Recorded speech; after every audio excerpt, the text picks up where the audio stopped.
Welcome to the Agent of Wealth podcast with Mark Bautis from Bautis Financial. In this podcast, Mark helps guide you towards financial freedom, ensure you never run out of money, and create a balance in life that prioritizes what is most important to you. Join us for this journey as Mark draws from years of expertise and guest experts to solve the multiple wealth building challenges involved in your financial life.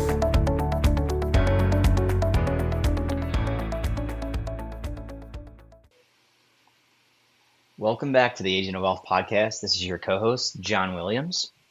And when most people think about retirement planning, they focus on finances. But having enough money is only part of the equation.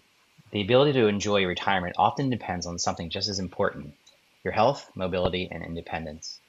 As we age, staying active becomes increasingly more important, not just for physical health, but for maintaining the freedom to travel, pursue hobbies, spend time with family, and continue living life on our own terms. Today's guest has spent more than 3 decades helping people do exactly that. Joining us today is Susan Brady, a physical therapist, integrative health practitioner, and bone health expert with more than 30 years of experience. She specializes in helping women build stronger bones naturally and takes a whole body approach that combines exercise, nutrition, gut health, and lifestyle strategies to support long-term health and independence. And she even has a book coming out that bridges the connection between gut health and bone health. But Susan, welcome to the show. Thank you, John, so much for having me. I'm really excited to be with you today and to have a great conversation around health in general and also healthy bones. We are as well. And as some of our listeners may know, and if you don't, we're wealth managers and financial planners. We deal with retirees, and as we help people through this transition, it's not just about finances, and that becomes exceedingly evident as we continue to work through clients. And just so everybody knows, we are accepting new clients. If you want to learn a little bit more about how we might be able to take some of the stress out of managing your money, we'd be happy to hear from you and have a complimentary chat with you.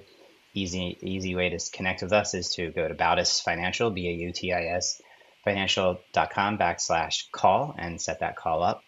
With that, Susan, I'd love to hear just maybe some groundwork. I mean, I hate to put it this way, but what exactly is it that you do when it comes to working with clients?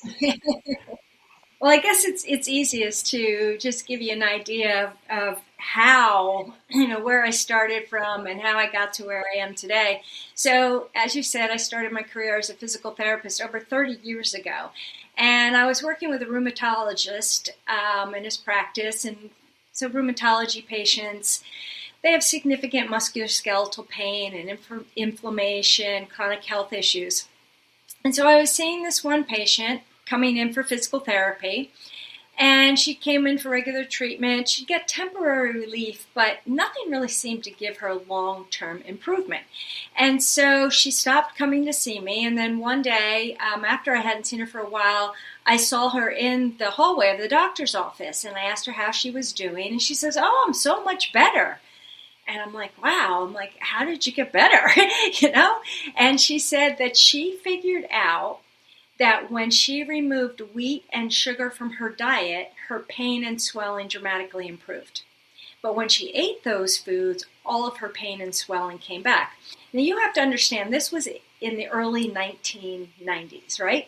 Nobody was really connecting or talking about the connection between the food we ate and how we felt physically. And I know we talk about that a lot now, but this was 35 years ago, and people really didn't understand that. And so that was the experience that honestly changed the direction of my career. So from there, I went on to get a Doctor of Integrative Medicine, a Postmaster's Certificate in Nutrition and Integrative Health. And, those programs really took a very holistic look. So not only did we learn about nutrition and how food affected us, but also sleep and stress and exercise and our lifestyle patterns, how all of that influenced our health and general wellness. And so when I first kind of hung out my shingle and started my integrative nutrition and health practice, I was inundated with women with osteoporosis coming in to see me wanting a more kind of natural, holistic approach to building strong bones. So when a woman is diagnosed with osteoporosis, they get what's called a DEXA scan, a bone density scan. And if it comes back that they have osteoporosis, the doctor will generally say, take calcium, vitamin D, and take this medication. Well, it could be a man too, but I mostly see women. They'll go to Dr. Google and they'll look up this medication and see all these horrible side effects, and they're like, I'm not taking that medication. So then they're like, I'm going to do this naturally, holistically, and that's when they come to see me. So when I started seeing all of these women with osteoporosis, I really just kind of dove into all the research on osteoporosis, and that's where I started to identify, I would say, 5 key pillars of bone health. That became the foundation of what I call my BONES method. And BONES is an acronym with B standing for balanced nutrition, O, optimized gut health, N, nurturing the soul, E, essential exercise, and S, smart supplementation. And that's really the framework that I've been using over the last 15 years to help women better understand how to support their bone health in a more holistic way. So, I do see patients that are beyond bone health, but I would say generally these days most of it is bone health and gut health. And through the years, I've really have come to see how important gut health is to every aspect of our health, and including our bone health. And that's one thing that people aren't talking about. We understand the gut-brain connection and those kinds of things, but nobody's really talking about the gut-bone connection. And so that's why I have focused so much of my energy lately on, particularly the book, but educating people on how the gut influences our bones. Was there a point in time where you saw like that aha moment?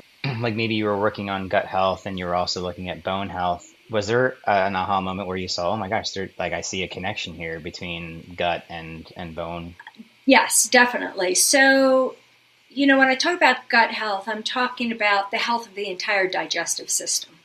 And you have to understand that, digestion actually starts in the mouth when we start to secrete saliva, but the stomach is really important, and we have to be able to make enough enzymes and hydrochloric acid and pepsin in our stomach to break down protein. And the other thing that hydrochloric acid does in the stomach is it helps you to absorb key minerals like calcium, magnesium, zinc, iron, and all of those minerals are so important to bone health. Calcium is, part of the scaffolding of your bones.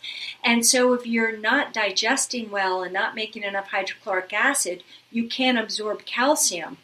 And I would say an aha moment was when I saw all of these women coming in on these acid blocking medications, so the proton pump inhibitors, and these, because they're having reflux and GERD, and so what do? You want to block that acid. But when you block that acid, you're taking away that important component of breaking down food and absorbing minerals. So just so important. And, it's so easy just to pop a Tums or a Pepcid or, one of those things when you have acid reflux. And yet there's so much more we can do naturally to curb that so that you're not blocking the acid that you're making in the stomach. That's really interesting. I had never even really thought about, to me, it's like, all right, well, you're feeling this discomfort and clearly your body's making too much. But the other side of that is that you're robbing yourself of some of these potential, specifically calcium in this instance, where it's so important, and that's connected with that. Well, so I'd like to look at from the client perspective and just give the listeners an idea of what we're really talking about here. And I can imagine that many retirees may assume physical decline is inevitable, right? Like, and I think that's just aging, but it's like it's good to know like what's possible, and Is there any way that you could like just talk a little bit about like how much of mobility loss and bone deterioration is actually preventable through intervention? I think a lot of it is preventable through intervention. And I think, one of the biggest mistakes that retirees make when it comes to staying healthy is they just assume everyday activity is enough to maintain their health and their independence. They think, oh, well, I'm active, I garden, I walk the dog, I play golf. Those are all wonderful activities, but they're not enough to counteract the natural loss of muscle and bone. And one of the reasons why is because for most of our lives, women are making estrogen and progesterone, men are making testosterone, and these sex hormones are what keep our muscles strong. They maintain our muscle mass, they maintain our bone mass. But, women go through menopause and we get a decline in particular estrogen, and when we get a decline in estrogen, we lose that protection for our bones and for our muscles. And men go through a very similar thing. It's called andropause. And you start to get a decline in testosterone, and testosterone is so important in maintaining muscle mass.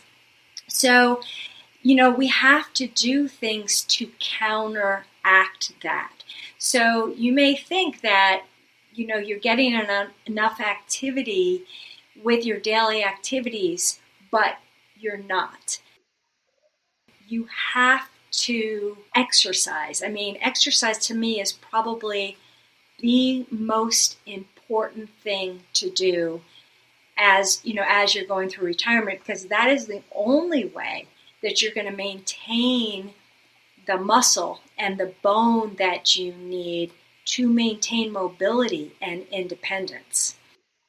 In my line, working with women with osteoporosis, they are worried about losing bone, as they should be, but muscle is equally as important when it comes to maintaining bone, but also to keep us moving safely and confidently and decreasing the risk of falls. And as we age, like I said, it's natural to lose muscle mass and muscle power unless we work to maintain it. So now we've established exercise, the importance of that, and the effects it can have, positive effects it can have. What's next? I mean, what surrounds that? And what does somebody do in the beginning? They're at the point, they're listening to this right now, and they're saying, what can I do? I know I'm already exercising. What else can I do to improve, and where do I start? So I think the other thing that goes hand in hand with exercise is proper nutrition. So when you're exercising, and in particular, when I talk about exercise, yes, certainly doing cardiovascular exercise is important, but in my opinion, resistance training is even more important, because it's the resistance training, whether you're lifting weights or doing Pilates or yoga or using resistance band, that is what is going to work the muscles and maintain the muscle strength. And when you're doing resistance training, your muscles break down. And then it's the repair mode that allows the muscle to get stronger. But in order for that muscle to get stronger, you have to have the right nutrients on board, right? A lot of people don't understand the importance of protein. In my opinion, your protein needs actually go up as you age, not down. And so in order to maintain muscle and to build muscle as we age, we really want to make sure we're getting enough protein on board. So we have a formula. It might seem a little complicated for somebody listening, but, we take their weight and we make it into kilograms, instead of pounds. And then I usually recommend 1.2 to 1.4 grams of protein per kilogram of body weight. So, for somebody that's 130 pounds, that would be anywhere between 75 and 85 grams of protein a day. As you're saying it, I'm like doing the math in my head. I'm like, that sounds like a lot of protein. Yeah. We do need more protein, and that means getting protein at every meal. And, think about the people that wake up and have a bagel and cream cheese. Well, there's not a lot of protein there, right? Yeah, when it comes to these things, do you actually do, in our practice, like with regards to risk, like everyone has a different risk profile. So like just to assume that somebody, like you said, like they had success with a certain nutrition or certain level of protein or whatever those things are, those macros, to assume that one thing is going to be one size fits all. Is there a way for us to be specific to one's genetic makeup, whatever we're going to call it, to that person as far as the program they're going? Is there a way to test them, or is it trial and error? Like what does that look like to kind of customize the approach? So I don't do a lot of genetic testing, but there are genetic tests out there now that would give you a better idea of the macros that you would need. I will do what we call micronutrient testing. So your micronutrients are your vitamins and your minerals. And so there are some really great tests out there that you can do through blood work that will actually give you an idea of, do you have optimal levels of these micronutrients. And that's the other thing about aging is we tend to need more nutrients as we age, especially in the first part. Now, later in life, in the 80s and 90s, we don't need as much food as we did previously, but I believe in the age group of your audience, they're still needing quite a bit of these micronutrients. And there are so many different things that can affect these micronutrients, like medications. Medications can cause imbalances in micronutrients, or any kind of chronic disease state can cause changes in micronutrients. So you do have, I love the micronutrient testing, and that's definitely one way that we can more customize somebody's food and nutrition and even supplementation. Yeah, it seems that you could put together a routine for some folks. But do you have any ideas as to where they could start on the exercise?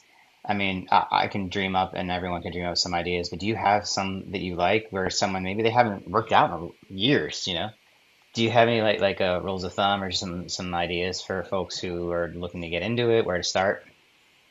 Yeah, I think a couple things, and particularly, with my women with osteoporosis, one, safety first.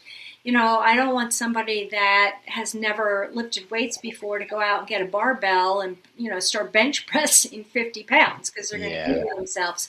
So I do think, it's especially for people that are just getting into the exercise world, I would say the most important thing is finding an exercise you like, right? Because that's the only way it's going to become sustainable and habitual, right? I mean, I could tell you that you have to go out and run every day, and if you hate running, guess what? You're not going to run. So you have to find something that you enjoy, because that is what the exercise that you will do. And exercise isn't just about going to the gym for 1 or 2 months. It's going to the gym from here on out, right? And if you don't like going to a gym, or you don't have access to a gym, you're not going to do it. So you have to find something that you enjoy and that you are going to do long term. And it has to be something that works the muscles. So any exercise that works muscles is going to help improve your muscle mass. And I would say, again, you have to look at individual issues like, arthritis in the knees or arthritis in the hips, or if someone has degenerative disc disease in the back. Those people are going to need different types of exercise, right? So I do think if you're someone that hasn't done a lot of exercise, it is important to find a professional to work with initially, especially if you're going to start lifting weights, because you have to make sure that you're doing it with proper form. If you don't do it with proper form, then you're likely to injure yourself. Is that something you did in your physical therapy world? Like, is that where somebody would start, or would it be a trainer? A physical therapist is a great place to start, but I think trainers as well. Now, you have to be careful with trainers. They do have to be more certified these days than they used to be. But, so many trainers they become trainers because they really like working out and bulking up. And so there's going to be, for, a 60-year-old woman or man, there's going to be a difference between a 21-year-old guy who, wants to build muscle, that type of a trainer, compared to somebody that's a little bit more experienced and seasoned and understands the aging body. 21-year-old, they think they're invincible. They don't understand what it's like to be 60 and beyond and all of our aches and pains. I would say in terms of exercise, I think that there needs to be a balance. I generally recommend doing some kind of resistance training 2 days a week, some kind of cardiovascular training 3 or 4 days a week. But you also can't forget about doing things like balance activities. Because, again, in my line of work, when we're dealing with women with osteoporosis, what we're trying to prevent is fractures. And if we want to prevent fractures, we have to prevent falls. And so, again, balance is another one of those things that decline as we age. But we can train balance by even doing little things like standing on one foot when you're brushing your teeth. Just silly little things you can do to work on your balance every day. So I do think, balance training is important, getting some kind of resistance training in 2 times a week, and then the cardiovascular training. Because cardiovascular training, especially if you're going to do things like walking, puts a little impact through the bone, and impact helps to maintain bone mass. Falls are obviously a big concern for older adults, and I just feel like I hear all these horror stories. Like when somebody breaks their hip, especially females, like it's almost hard to recover from a lot of different angles of your life from a fall like that. So it makes a lot of sense to me that not only do you want to look at bone health, but like a fall, obviously, like we have older parents, and like I know a lot of us think about that and like potentially keeping them safe in that aspect. What does it look like to work with you? Like, let's say we have a listener who's like, wow, I really like Susan. Like, they call you up, and what does the onboarding process look like? And then where would they end up ultimately through working with you? So everything I do have an online course. It's very generalized, but when we're working with people, in my opinion, it really has to be personalized. Like you in financial planning, you have to put that plan together, that meets that person's needs. And everybody starts at a different place. Well, the same thing is, in my practice. So I usually start with an initial consult. They usually run about 90 minutes. We go through a full health history. I have them fill out a 5-day dietary intake so I can see exactly what they're eating, because it's through that dietary intake that I can get an estimate on, the nutrients that they're taking in. Also have a digestive health questionnaire, so a whole questionnaire on gut health, because if I find anything in gut health, that's where we're going to start right away. I ask them about, their exercise program. What are they doing for exercise? I look at their sleep. I need to know, are they getting enough sleep? Because sleep is when the body repairs itself. So you could be doing everything right, but if you're not sleeping at night, you're not giving your body that downtime it needs to kind of do the housekeeping, right? Getting rid of the old cells and the toxins and rebuilding. And that's so key.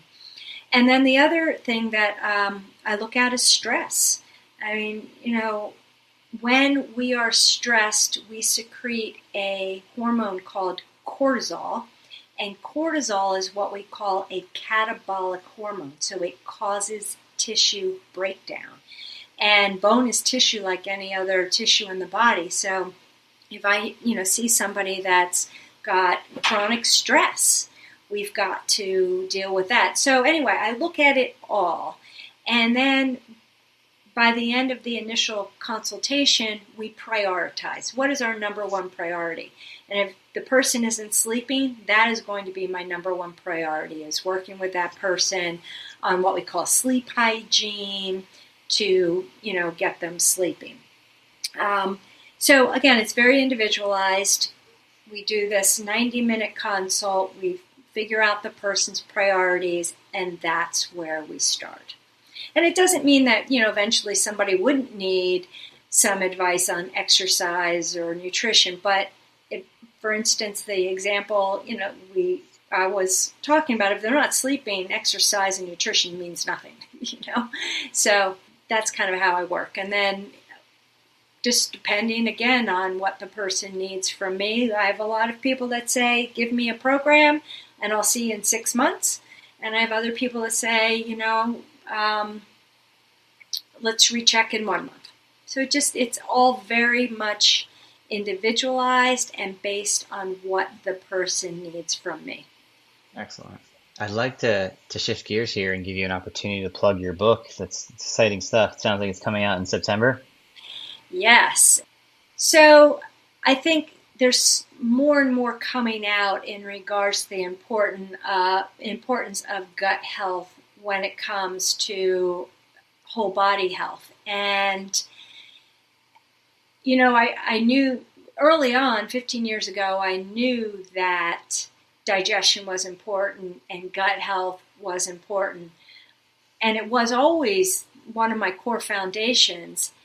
But what I began to see was women that were doing everything right. They were eating well, they were exercising, everything right, and they were still losing bone. And that's when I really, kind of elevated gut health. So, once again, I started to dive into the research, and it's amazing how much research there is out there connecting the gut with bone health. And it makes a lot of sense because, as we talked about digestion, you got to digest well, right, to absorb the nutrients. You could eat the best diet in the whole world, but if you're not digesting, assimilating the nutrients, they're not getting to any cell in your body, let alone your bone cells. And in regards to the gut health, those trillions of bacteria in your gut microbiome, they do so much for us. Not only do they help with digestion, they actually produce nutrients themselves. And really big one is they help to control inflammation. And systemic inflammation is a big problem because it affects, again, every organ in the body. And systemic inflammation will cause bone breakdown as well. So I do think gut health has been a very overlooked aspect of bone health. You can find tons of books out there on nutrition and bone health and exercise for bone health, even inflammation for bone health, but nobody's talking about the important connection between the gut and the bone. And so that's why I really wanted to write this book and bring this information to people as to how important the gut and digestion is and how much it can contribute to loss of bone when it's not healthy. Well, good luck with that release. We look forward to checking it out for sure. And I'm sure you're super excited to finally get it done. So I know it's probably a lot of work. This has been a fantastic conversation, and it highlights something we often discuss on this show, that wealth is about more than money. The ability to enjoy retirement depends on maintaining health, strength, and independence needed to live life on everyone's own terms. So whether it's staying active, preventing falls, improving mobility, or supporting bone health, it seems there's practical steps everybody can take today that can have a meaningful impact for years to come. So with that, I'd love to, if you could share, and we'll include anything you share today in the show notes. But how can our listeners get in touch with you to learn more about your work? Is there a good place for them to land? I think the best place is just my website, which is nurturedbones.com. Find out, everything about me there and my programs, and I do offer a 20-minute free complimentary phone call so we can see if it's a good fit, in terms of working together. And like I said, I do have a 7-week program, coaching program that I will do this fall as well, and you can learn more about that. And then, of course, the release of my book will be on my website as well. Excellent. Well, like I said, we'll include that in the show notes. You should be able to find that here where you're listening. Susan, thank you for joining us today on The Agent of Wealth, and thank you for everyone listening. If you enjoyed today's episode, please subscribe, leave a review, and share this episode with someone who wants to stay healthy, active, and independent throughout retirement. Talk to you next time on The Agent of Wealth. Don't forget to follow The Agent of Wealth on the platform you listen from and leave us a review of the show. We're currently accepting new clients, and if you'd like to schedule a one-on-one consultation with our advisors, please do so at bowdisfinancial.com/call. Thank you for listening to the Agent of Wealth podcast. Click the subscribe button below to be notified when new episodes become available. The information covered represents the views and opinions of the guests and does not necessarily represent the views or opinions of Bowdis Financial. The content has been made available for informational and educational purposes only and is not intended to be a substitute for professional financial planning and investment advice. Always seek the advice of your financial advisor or other qualified financial service provider with any questions you may have regarding your investments and financial planning.